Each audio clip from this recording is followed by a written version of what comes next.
السلام علیکم، کیسے ہیں آپ سب؟ آج کھانا بناتے بناتے میرے ذہن میں ایک کہانی آئی جو کہ بہت اچھی تھی، تو میں نے سوچا یہ بھی آپ لوگوں سے شیئر کرنی چاہیے۔ کہانی کچھ یوں ہے کہ بہت مدت پہلے ایک دور دراز کے ملک میں یہ قانون تھا کہ اس ملک کے لوگ ہر سال اپنا بادشاہ تبدیل کرتے تھے۔ جو بھی بادشاہ بنتا وہ ایک عہد نامے پر دستخط کرتا۔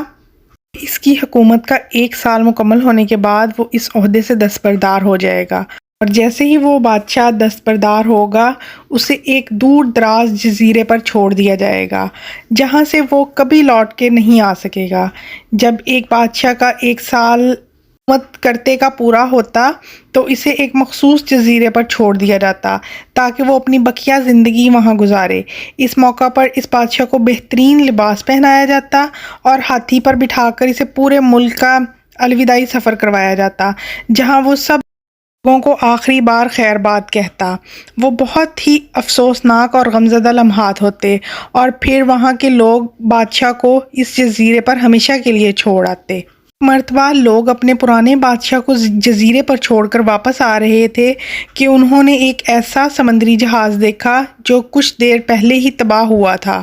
ایک نوجوان شخص نے خود کو بچانے کے لیے لکڑی کے ایک تختے کا سہارا لے رکھا تھا۔ چونکہ ان لوگوں کو نئے بادشاہ کی بھی تلاش تھی، لہٰذا انہوں نے اس نوجوان شخص کو اپنی کشتی میں بٹھا لیا اور اپنے ملک لے آئے اور اس سے 1 سال کی حکومت کرنے کی درخواست کی۔ پہلے تو وہ نوجوان نہ مانا، لیکن پھر وہ 1 سال کے لیے بادشاہ بننے پر رضامند ہو گیا۔ وہاں کے لوگوں نے اس کو بادشاہت کے تمام اصول اور طریقے سمجھا دیے اور یہ بھی بتایا کہ 1 سال کے بعد وہ اسے فلاں مخصوص جزیرے پر چھوڑ آئیں گے۔ بادشاہت کے تیسرے دن ہی اس نوجوان بادشاہ نے اپنے وزیر سے کہا، مجھے وہ جگہ دکھائی جائے جہاں گزشتہ تمام بادشاہوں کو بھیجا گیا تھا۔ بادشاہ کی خواہش کا احترام کرتے ہوئے اسے وہ جزیرہ دکھانے کا اہتمام کیا گیا۔ وہ جزیرہ مکمل طور پر جنگل میں تھا اور جنگلی جانوروں سے بھرا ہوا تھا۔ ان جانوروں کی آوازیں جزیرے کے باہر تک سنائی دے رہی تھیں۔ بادشاہ جائزہ لینے کے لیے تھوڑا سا جنگل کے اندر گیا اور وہاں اس کو پچھلے تمام بادشاہوں کے ڈھانچے پڑے نظر آئے۔ وہ سمجھ گیا کہ بہت جلد اس کا بھی یہی حال ہوگا اور جنگلی جانور اس کو بھی چیر پھاڑ کر کھا جائیں گے۔ ملک واپس پہنچ کر بادشاہ نے مضبوط جسم کے 100 مزدور اکٹھے کیے، ان سب کو اس جزیرے پر لے گیا اور حکم دیا کہ جنگل کو 1 ماہ میں مکمل طور پر صاف کر دیا جائے، تمام خطرناک جانوروں کو مار دیا جائے اور سب فالتو درخت کاٹ دیے جائیں۔ وہ ہر ماہ جزیرے کا دورہ کرتا اور کام کی نگرانی بھی خود کرتا۔ پہلے ماہ میں ہی تمام خطرناک جانوروں کو مار دیا گیا اور بہت سے درخت بھی کاٹ دیے گئے۔ دوسرے ماہ تک جزیرہ مکمل طور پر صاف ہو چکا تھا۔ اب بادشاہ نے مزدوروں کو حکم دیا کہ پر مختلف مقامات پر خوبصورت باغات تعمیر کیے جائیں اور وہ اپنے ساتھ مختلف پالتو جانور مثلاً مرغیاں، گائے، بھینس، بطخیں اور بھیڑیں وغیرہ بھی جزیرے میں منتقل کرتا رہا۔ تیسرے مہینے میں بادشاہ نے اپنے مزدوروں کو حکم دیا کہ ایک شاندار گھر تعمیر کریں اور اس جزیرے پر ایک بڑی سی بندرگاہ بھی بنائیں۔ گزرتے ماہ کے ساتھ ساتھ وہ جزیرہ ایک خوبصورت شہر میں بدلتا گیا۔ نوجوان بادشاہ بہت سادہ لباس تنصیب کرتا اور اپنی ذات پر بہت کم خرچ کرتا۔ اپنی بادشاہت کی زیادہ تر کمائی وہ جزیرے کو بنانے میں لگاتا رہا۔ 10 ماہ گزر جانے کے بعد بادشاہ نے اپنے وزیر سے کہا، میں جانتا ہوں کہ 2 ماہ بعد مجھے اس جزیرے میں چھوڑ دیا جائے گا، لیکن میں ابھی سے وہاں جانا چاہتا ہوں۔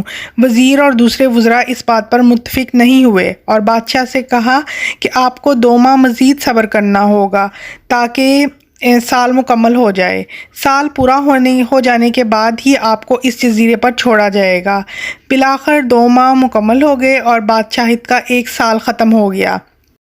روایت وہاں کے لوگوں نے اپنے بادشاہ کو شاندار لباس پہنایا اور ہاتھی پر بٹھایا تاکہ وہ اپنی رعایا کو خیر آباد کہہ سکے۔ خلاف توقع یہ بادشاہ اپنی الوداعی تقریب پر بہت ہی خوش تھا۔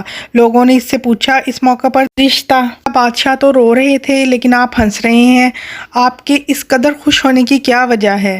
اس نوجوان بادشاہ نے جواب دیا، تم لوگوں نے داناؤں کا وہ قول نہیں سنا، جب تم ایک چھوٹے بچے کی صورت میں اس دنیا میں آتے ہو تم رو رہے ہوتے ہو اور باقی سب لوگ ہنس رہے ہوتے ہیں۔ ایسی زندگی جیو کہ جب تم مرو تو تم ہنس رہے ہو اور باقی ساری دنیا رو رہی ہو۔ میں نے ایسی ہی زندگی گزاری ہے۔ جس وقت تمام بادشاہ محل کی رنگینیوں میں کھوئے ہوئے ہوتے تھے تو میں اس وقت اپنے مستقبل کے بارے میں سوچتا تھا اور اس کے لیے لاہے عمل تیار کرتا تھا۔ میں نے اب اس جزیرے کو ایک ایسی خوبصورت قیامگاہ میں تبدیل کر دیا ہے کہ جہاں اب میں بھی اپنی باقی زندگی نہایت چین اور آرام سے گزار سکوں گا۔ آپ مجھے کمنٹس میں بتائیں کہ آپ کو یہ کہانی کیسی لگی۔ خوش رہیں، دعاؤں میں یاد رکھیں۔ اللہ حافظ۔